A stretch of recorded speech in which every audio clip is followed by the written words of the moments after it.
Buscamos en el segundo libro de Crónicas, tuvimos la lectura, capítulo 32, versículo 25. Bien, dice así la palabra del Señor. Mas Ezequías no correspondió al bien que le había sido hecho, sino que se enalteció su corazón, y vino la ira contra él, contra Judá y Jerusalén. Este sermón lo he titulado como la realidad del corazón engañoso. La realidad del corazón engañoso. Y vamos a ver básicamente 3 puntos. Uno va a ser la doctrina, que sabemos que nuestra confesión respalda a través de este versículo. Segundo, vamos a ver la vida de Ezequías, el contexto del favor que Dios le había concedido a este hombre. Y tercero, vamos a ver cómo la vida de él puede tener también aplicaciones para nosotros en este nuestro tiempo. Entonces, en primer lugar, nuestra confesión habla acerca de la divina providencia. La confesión lo describe de esta manera. Dios, el buen creador de todas las cosas, en su poder y sabiduría infinitos, sostiene, dirige y gobierna todas las criaturas y todas las cosas, desde la mayor hasta la menor, por su sabiduría y santísima providencia. ¿Con qué fin? Para el que fueron creadas, conforme a su previo conocimiento infalible y el libre e inmutable consejo de su voluntad, para alabanza de la gloria de su sabiduría, justicia, infinita bondad y misericordia. ¿Qué es lo que está enseñando la confesión con respecto a la divina providencia? Esto va de la mano, podría decir, a lo que es el decreto de Dios. Hemos entendido que el decreto de Dios es el propósito eterno de Dios, su consejo eterno, en el cual Él, en ese consejo de la Trinidad, el Padre, el Hijo y el Espíritu Santo, determinaron salvar a un pueblo, determinaron que iban a escoger a un pueblo para su salvación. Ese fue el consejo, podríamos decir, dentro de la Trinidad. Pero ahora ese consejo eterno, ese decreto de Dios, se lleva a cabo en la creación, como vimos la semana anterior. Y en la creación de Dios, en ese universo, todas las cosas que ocurren están cumpliendo el decreto que Dios había establecido desde la eternidad. Entonces, la providencia de Dios es que Dios está ordenando todas las cosas en su creación para que todas estas cosas cumplan su decreto. Y eso, hermanos, nos tiene que traer a nosotros un gran consuelo, porque nada de lo que está ocurriendo hoy en su vida está fuera del decreto de Dios. Todo es totalmente según la providencia de Dios. Y como vamos a ver, aún en el pecado del rey Ezequías, Dios utilizó eso para cumplir su decreto. Ahora, la Biblia enseña claramente que Dios no es el autor del pecado, sino que Dios, que es la causa primaria, su decreto, ha establecido lo que va a ocurrir y a través de las causas secundarias se llevan a cabo. Pero Dios no fuerza ni ejerce presión sobre nadie para actuar según nosotros queramos. Pero el misterio es que al final, cuando hacemos lo que nosotros deseamos, se está cumpliendo el decreto de Dios. Y eso nos revela hasta cierto punto la sabiduría de Dios, que nosotros no podemos llegar a comprender cómo todo está ocurriendo. Yo estoy decidiendo, el ser humano está decidiendo, pero al final todo está ocurriendo según lo que Dios había decretado desde la eternidad. Entonces, ¿cuándo ocurrió el decreto? Bueno, precisamente, ¿dónde se ejecuta? En la creación. Y ahora la providencia divina tiene lugar en el curso de la historia. La providencia, podríamos resumirlo, hace que suceda lo que Dios decretó.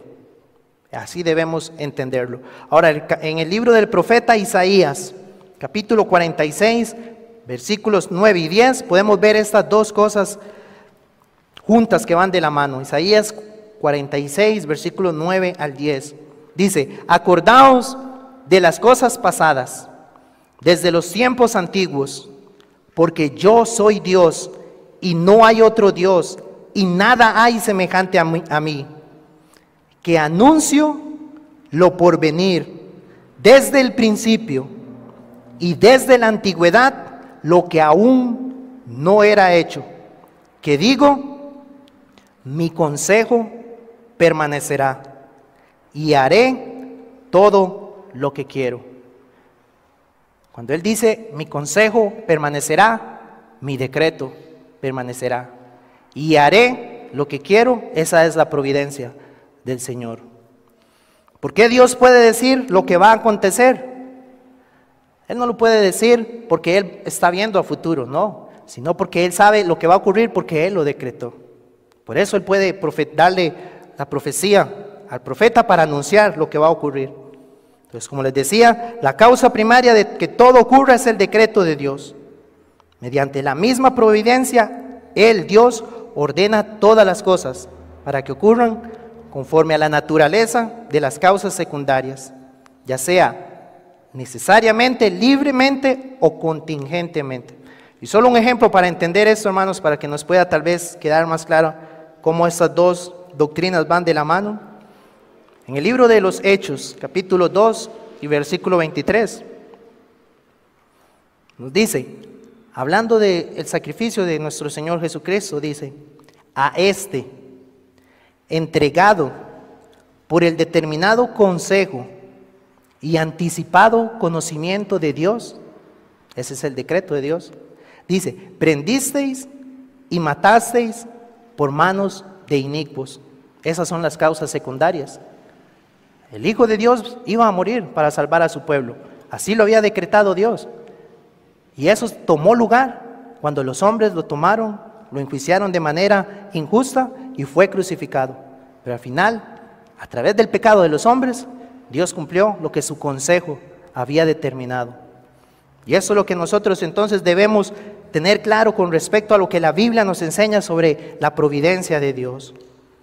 Hoy nosotros estamos viviendo, ya sea las circunstancias que cada uno de nosotros pueda estar atravesando, pero debemos entender, Señor, tú eres soberano en esto y así tú estableciste que iba a ocurrir.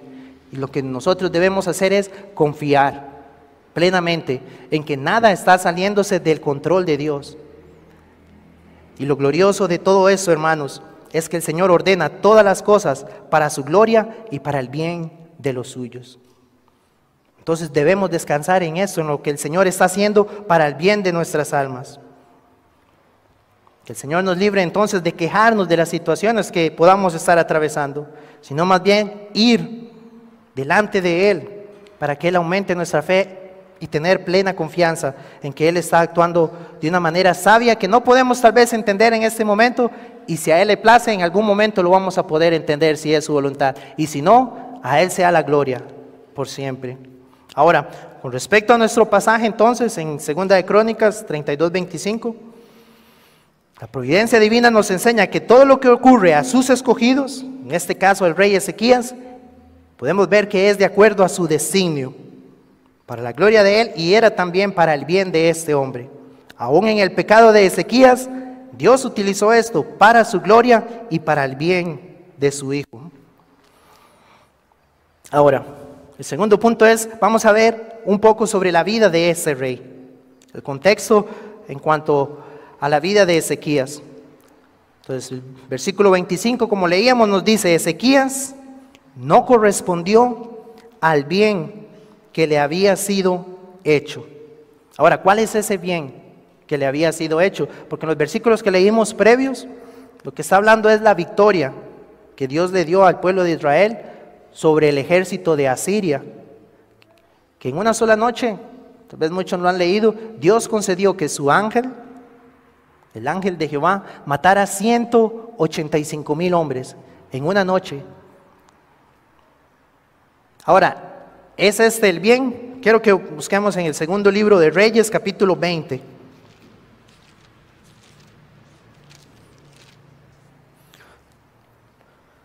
Segundo libro de Reyes, capítulo 20 y versículo 1, vamos a leer hasta el 11. Dice, en aquellos días Ezequías cayó enfermo de muerte Y vino a él el profeta Isaías, hijo de Amós, y le dijo: Jehová dice así: ordena tu casa, porque morirás y no vivirás. Entonces él volvió su rostro a la pared y oró a Jehová y dijo: te ruego, oh Jehová, te ruego que hagas memoria de que he andado delante de ti en verdad y con íntegro corazón, y que he hecho las cosas que te agradan. Y lloró Ezequías con gran lloro.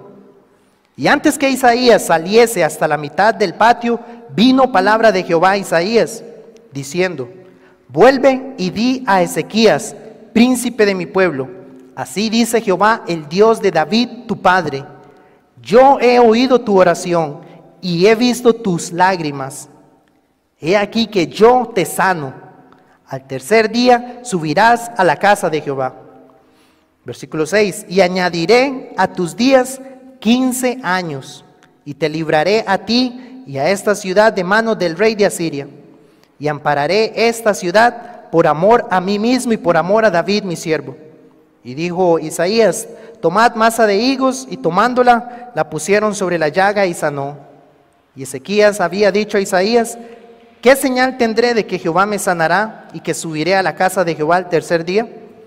Respondió Isaías: esta señal tendrás de Jehová, de que hará Jehová esto que ha dicho.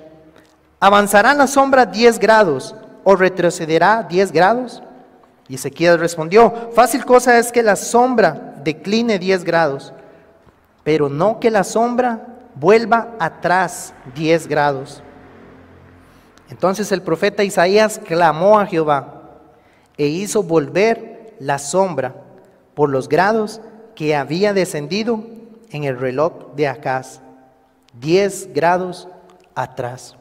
Entonces lo que entendemos por el contexto, el bien que le había sido hecho, Dios a este hombre le está regalando en su soberanía 15 años más de vida.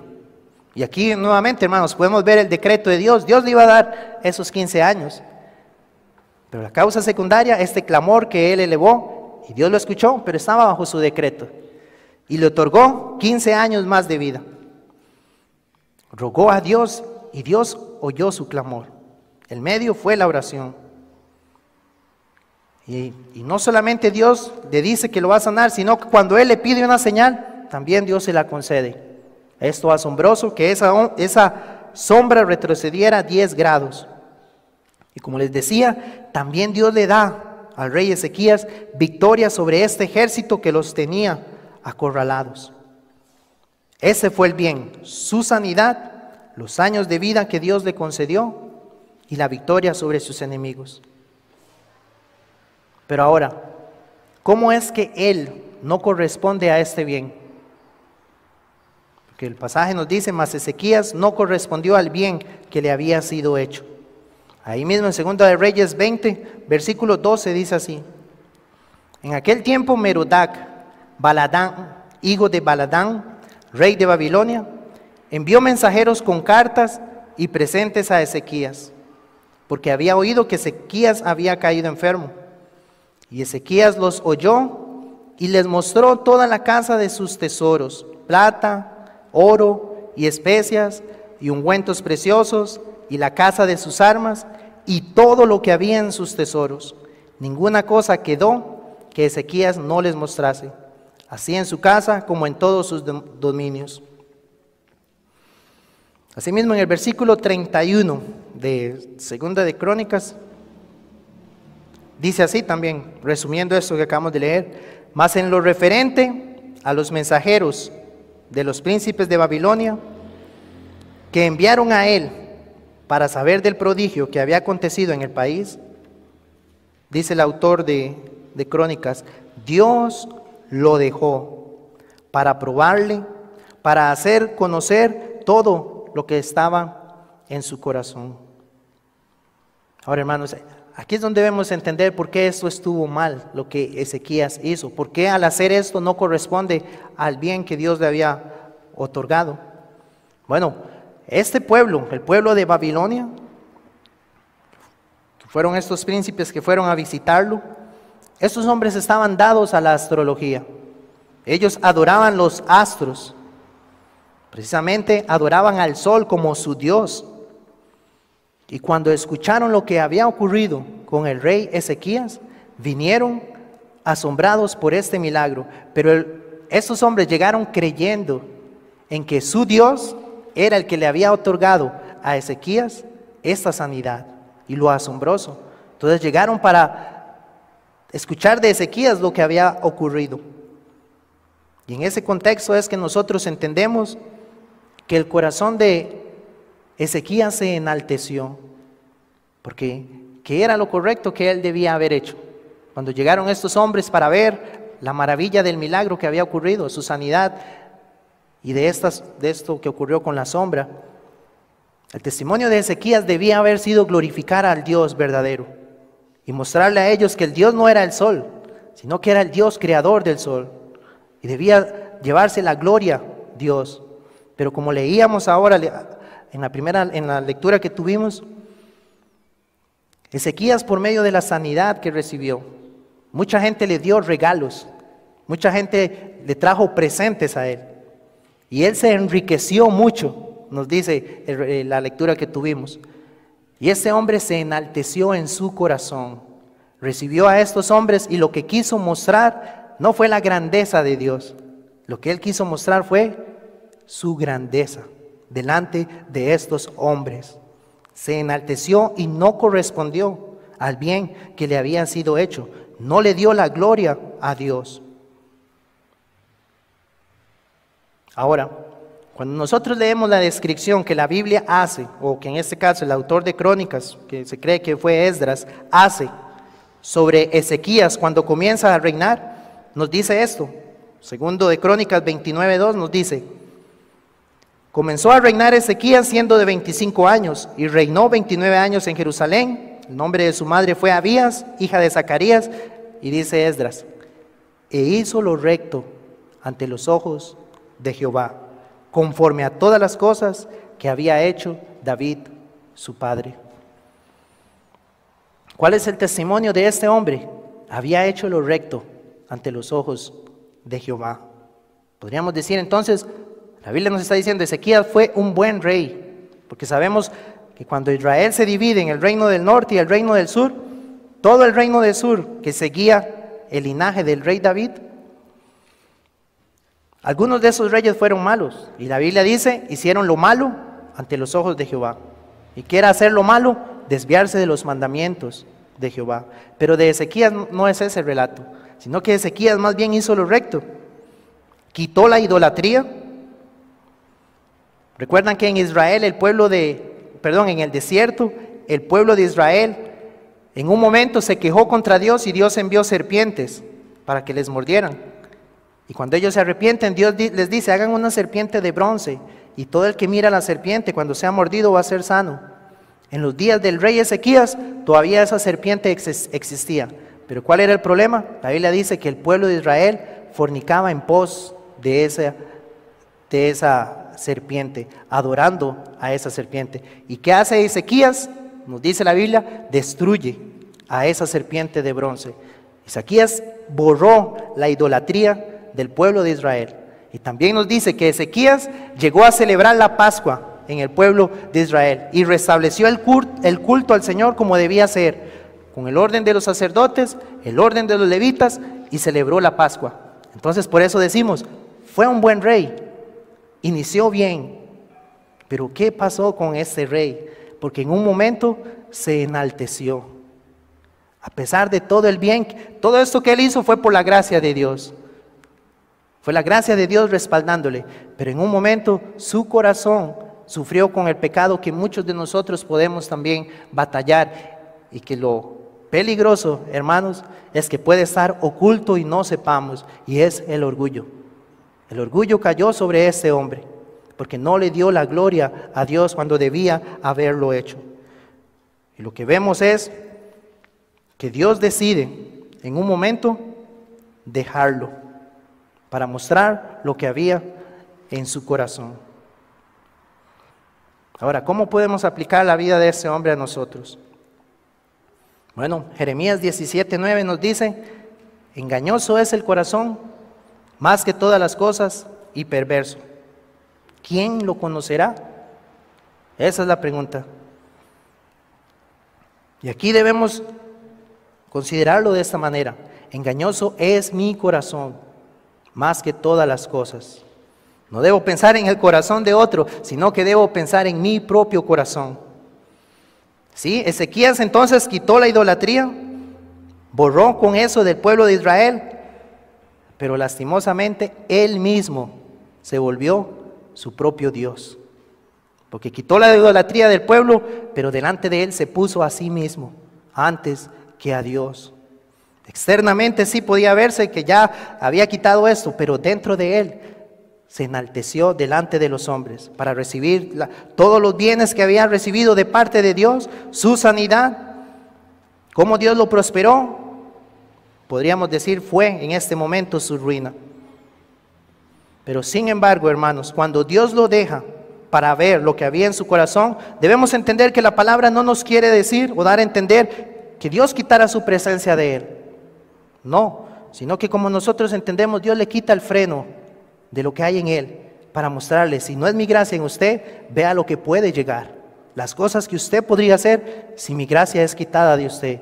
Y por eso Dios le deja para mostrarle a Ezequías, no se enaltezca en usted mismo, porque si yo lo dejo a usted, vea lo que puede llegar. Usted quita de toda la nación idolatría, pero usted mismo se levanta como un Dios. Ahora, ¿cuál es la marca de este hombre? Por lo cual yo pienso que la Escritura dice que hizo lo recto ante los ojos de Jehová. ¿Cuál fue la actitud de Ezequías cuando la palabra de Dios llegó a confrontarlo? Esa es la gran diferencia, y por eso también podemos entender que era descendiente del rey David, porque dice conforme a todo lo que había hecho su padre el rey David. ¿Qué ocurrió con David cuando Natán lo amonestó acerca de el adulterio que había cometido con Betsabé? Lo que leemos es un arrepentimiento genuino. Y con Ezequías, cuando Dios lo reprende por causa de su enaltecimiento, lo que vemos es la misma actitud. Porque como leemos en el capítulo 32, en el versículo 25,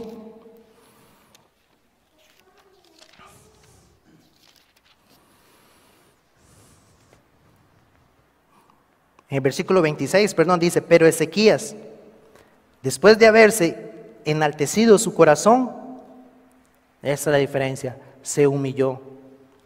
Él y los moradores de Jerusalén, y no vino sobre ellos la ira de Jehová.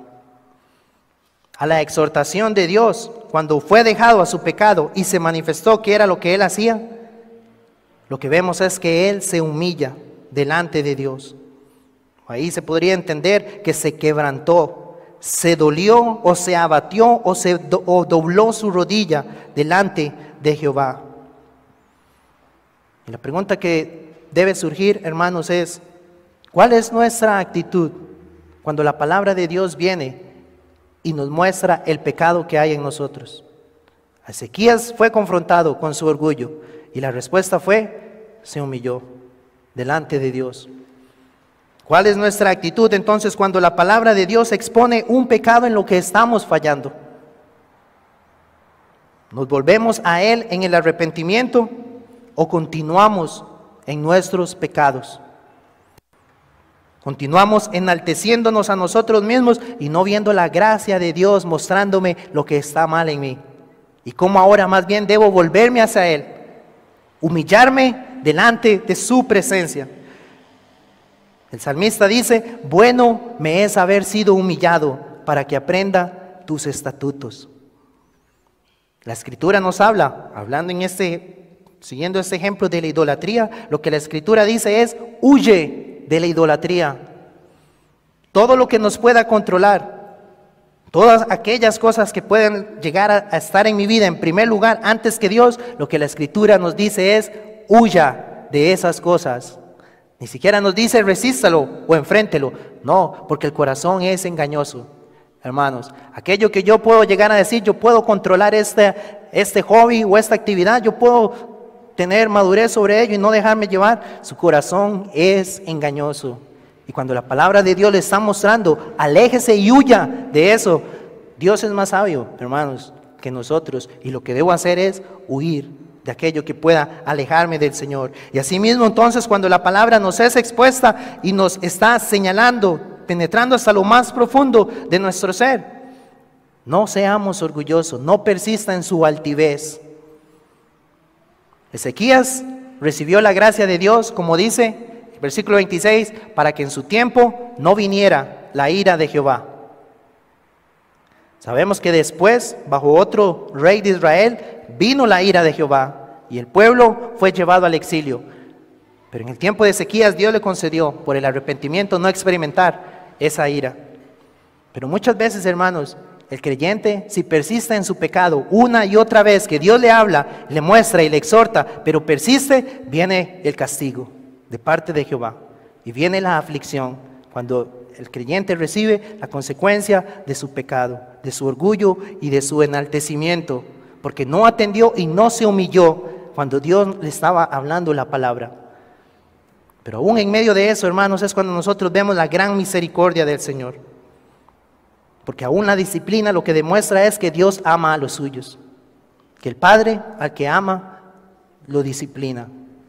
Y aún en medio de la desobediencia del hombre y de su orgullo, Dios puede mostrar también su gran misericordia.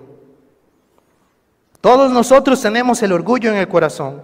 Y por eso todos los días necesitamos limpiarnos de él. Ninguno de nosotros puede decir que está limpio de esto. Nuestro corazón es engañoso.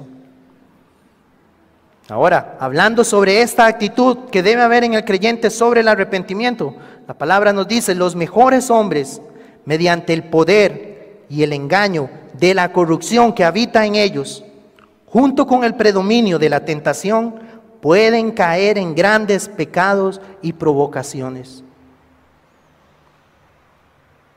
Aún aquel que cree ser de los mejores, oh hermanos, que el Señor nos libre a nosotros de ese corazón, de creer que ya lo hemos alcanzado, sino que más bien, como dice la palabra en Santiago 4:6, dice, Dios da mayor gracia. Dios da mayor gracia. Dios resiste a los soberbios, pero da gracia a los humildes. Porque aquel que es un corazón, que tiene un corazón orgulloso, no va a ver su necesidad de Dios, porque confía en que yo puedo controlar esta situación. Y yo no voy a caer en este pecado como aquel otro lo hizo. Y yo no voy a ceder fácilmente a esta tentación como otros lo han hecho. Que el Señor nos guarde de esa actitud, pero a la misma vez reconocer, oh Señor, mi corazón que es engañoso necesita más de tu gracia. Y la promesa es, Dios tiene para dar mucha gracia, pero Él da mayor gracia. Tenemos hoy la gracia del Señor, anhelemos más de su gracia para poder entonces vencer cuando vengan esas tentaciones. Ahora, también nuestra confesión, hablando entonces de este pasaje, en el capítulo 32, versículo 25, nos dice lo siguiente: el Dios sapientísimo, justísimo y clementísimo, a menudo deja por un poco de tiempo a sus propios hijos expuestos, y dice, a muchas y diversas pruebas. Los deja expuestos a las corrupciones de sus propios corazones,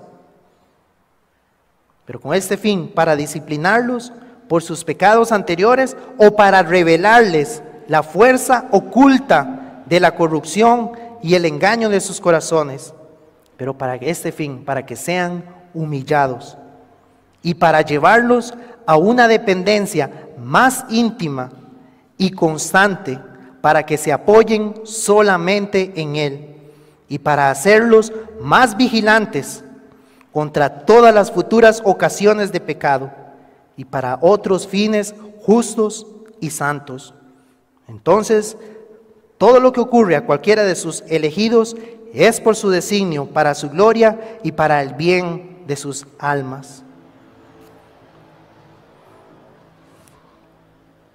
Si bien es cierto, hermanos, al ceder a una tentación podemos nosotros, una vez, si no atendimos a la exhortación de la palabra del Señor, y hemos caído, y una vez que ha venido la disciplina del Señor, pero Dios concede esa gracia evangélica que es el arrepentimiento, eso nos hace entonces decir cuán fácilmente fui engañado, qué lección tan grande aprendí a través de la disciplina, pero nos hace llevar a tener una mayor dependencia de Dios para que no vuelva a ocurrir eso en nuestras vidas. Porque fuimos engañados por esa corrupción que aún queda en el hombre. Eso es lo que debe producir en el creyente. A pesar de nuestros pecados, entonces Dios lo puede utilizar para su gloria y nuestro bien. Pero como les digo, esto es lo que Dios hace en los creyentes. Porque si hay alguno que está sin Cristo, realmente no es que el orgullo se manifiesta en su vida temporal o esporádicamente, sino que realmente esa es la condición de su vida. Sin Cristo, el corazón del hombre está dominado por este pecado, y este pecado lo que hace en el hombre, al igual que Ezequías en un momento, fue colocarse a sí mismo como el centro de todo. Lo que nosotros vemos en este relato con el rey de Ezequías, y es un punto muy importante, es que cuando la Biblia nos dice que él desobedeció, cuando se enaltece, nos dice que la ira vino sobre él, pero también leímos que vino sobre Judá y sobre Jerusalén. Podríamos entonces preguntar, ¿por qué? Si el que pecó fue Ezequías, ¿por qué el pueblo, Judá y Jerusalén, también iban a recibir el castigo? Lo que nosotros entendemos es que el rey, y eso es lo que Dios revela a través de su palabra, estaba representando al pueblo delante de Dios. Este rey Ezequías anticipaba a aquel que iba a venir del linaje de David, al rey por excelencia, al rey que sí iba a cumplir toda la ley de Dios, y no un rey que se iba a enaltecer a sí mismo, sino un rey que se iba a humillar a sí mismo. Y ese, entendemos, fue únicamente nuestro Señor Jesucristo. Ezequías es el tipo del verdadero rey, un símbolo, podríamos decirlo, de aquel verdadero rey que sí iba a amar la ley del Señor por encima de todo, pero que a diferencia de Ezequías, que nos dice la Biblia que no vino la ira en sus días, este rey del linaje de David sí recibió la ira, pero no por una transgresión que él hubiera hecho, porque la Biblia nos dice que Jesús es el justo, él es impecable, pero él recibió la ira por aquellos que son de su pueblo. Este rey tomó el lugar de su pueblo para que él experimentara la ira que ellos merecían, pero que él vino a ser el sustituto de ellos. Por eso todo aquel que aún persiste en el orgullo, en este pecado, en su corazón, si no está con Cristo, usted experimentará la ira de Dios. Un día en el cual Dios juzgará a todos los hombres. Ese día usted recibirá el castigo justo de la ira de un Dios santo. Por eso el llamado que nosotros le hacemos en esta tarde es: acuda al único que le pueda salvar, el verdadero Rey que se humilló para que usted tenga vida eterna, el Señor Jesucristo. Pero así como la Escritura también nos dice que Ezequías fue dejado por Dios de manera temporal para que él fuera, o para que él entendiera lo que había en su corazón, la Biblia también nos enseña que el Hijo de Dios, Jesucristo, fue abandonado en la cruz del Calvario. Él clamó y dijo, como señala el Salmo 22, Dios mío, ¿por qué me has desamparado? Nuevamente, hermanos y amigos, el Señor Jesús no tenía ningún pecado por el cual Él debía ser abandonado por Dios, sino que Él estaba cargando sobre sí el pecado de su pueblo. Y por eso Él sufrió el abandono, lo cual es un misterio que nos enseña la Escritura, que nos revela. Pero nuevamente, esto Él lo sufrió en lugar de su pueblo. Pero todos aquellos que están sin Cristo un día recibirán la ira de Dios y el abandono eterno de Dios en el lugar de la condenación que la Biblia llama el infierno. No será temporal, ni por unos tiempos, ni por unos meses, sino eternamente. Por eso el llamado es: acuda a este Rey perfecto, el verdadero Rey de Israel, de su pueblo, nuestro Señor Jesucristo.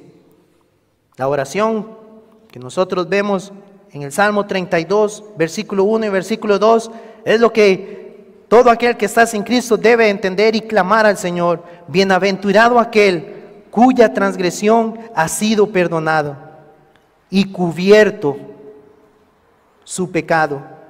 Bienaventurado el hombre a quien Jehová no culpa de iniquidad y en cuyo espíritu no hay engaño. Bienaventurado el hombre a quien Jehová no culpa de iniquidad. ¿Ve usted que tiene culpa delante de Dios? ¿O realmente puede verse que está sin culpa delante de Él? Así como Dios dejó a Ezequías para ver lo que había en su corazón, ¿qué ocurrirá si Dios lo dejara para que se manifestara lo que hay en su corazón? Eso, amigo, es lo terrible, porque usted sabe las cosas que hay ahí, los deseos que hay en su corazón, pero como les digo, aún hay peores cosas si Dios nos dejara. Pero esas cosas que se podrían manifestar si fuera dejado, es de lo que Cristo le vino a salvar.